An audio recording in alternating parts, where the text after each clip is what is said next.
Bapak dan Ibu yang mudah-mudahan dimuliakan oleh Allah, kita lanjut masalah tentang tawaf.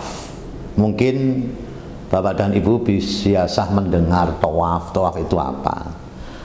Macam-macam tawaf itu ada 5, yaitu tawaf kudum, tawaf umroh, tawaf ifadah, tawaf sunnah, dan tawaf wada. Tawaf kudum yang artinya adalah tawaf yang dikerjakan pertama kali masuk Makkah, dan tawaf kudum ini sunnah bagi orang yang masuk Makkah. Orang melaksanakan haji dengan mengambil haji ifrad disunahkan mengerjakan tawaf kudum. Yang kedua, tawaf umroh adalah tawaf rukun umroh. Jika masuk Makkah dengan mengambil haji tamattu, maka tawaf pertama adalah tawaf umroh, bukan tawaf kudum, karena tawaf itu adalah pelaksanaan rukun umroh. 3. Tawaf ifadah adalah tawaf yang dikerjakan untuk menunaikan rukun haji. Tawaf ifadah dapat dikerjakan jika sudah menyelesaikan amalan-amalan ibadah haji seperti wukuf dan waktunya mulai masuk tengah malam tanggal 10 Dzulhijjah dan seterusnya. Tidak ada batas waktu akhir untuk tawaf ifadah. Selanjutnya, tawaf sunnah adalah tawaf yang dikerjakan pada waktu yang tidak ditentukan. Ketika berada di Mekah disunahkan memperbanyak tawaf sunnah ini.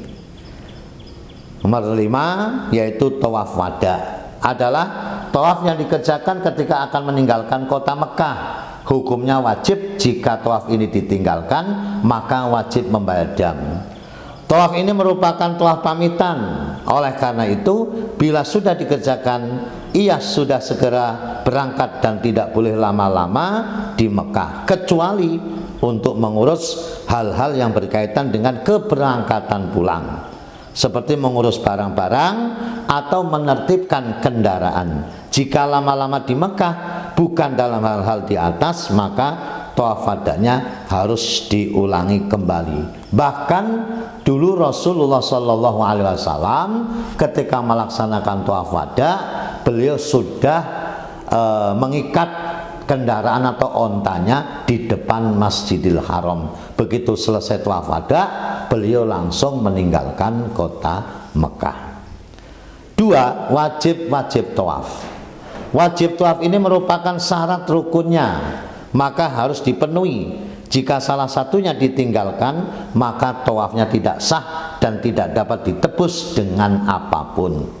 Wajib tawaf ada 9, yaitu yang pertama menutup aurat, yang kedua bersuci dari hadas dan najis, 3. niat tawaf untuk tawaf sunnah, karena tawaf umroh dan ifadah niatnya sudah tercakup ketika jamaah melaksanakan niat ihram. Selanjutnya dimulai dari pojok Hajar Aswad, harus berada di luar Ka'bah. Syadzarwan dan Hijr Ismail termasuk Ka'bah. Maka orang yang tawaf harus berada di luar penuh. Pakaian atau anggota badan seperti tangan ketika berjalan tidak boleh berada di atas Syadzarwan atau Hijr Ismail. Karena demikian itu artinya sebagian badannya ada di dalam Ka'bah, sehingga mengakibatkan tawafnya tidak sah. Harus di dalam masjid.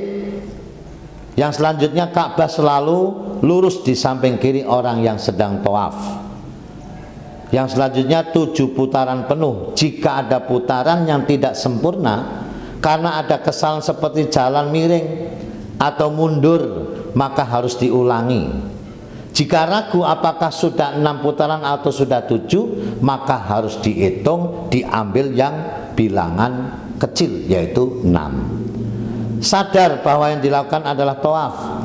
Jika orang mengelilingi Ka'bah untuk mencari temannya yang tersesat, atau mencari barangnya yang tercecer, atau mengantarkan temannya yang tawaf dengan tanpa ada tujuan tawaf, maka hal yang demikian itu tidak dapat dijadikan tawaf. Kemudian sunnah-sunnah di dalam tawaf. Yang dimaksud sunnah-sunnah di dalam tawaf adalah hal-hal yang seyogjanya dikerjakan ketika tawaf, namun bila ditinggalkan tawafnya tetap sah. A. Berjalan kaki tanpa alas kaki. B. Lari-lari kecil khusus bagi laki-laki pada 3 putaran pertama untuk tawaf yang dilanjutkan sa'i. C.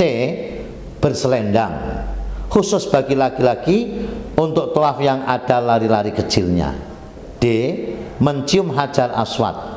Jika penuh cukup mengusap dengan tangan, jika penuh sesak cukup isyarat dengan tangan lalu mencium tangannya tanpa bersuara. E. Mualat, yaitu berkesinambungan atau terus menerus. F. Khusyuk dan berdoa. G. Mengusap rukun yamani tanpa mencium. H. Berdoa di multazam setelah tawaf. I. Sholat 2 rakaat setelah selesai tawaf, kalau longgar seyogjanya di belakang makom Ibrahim.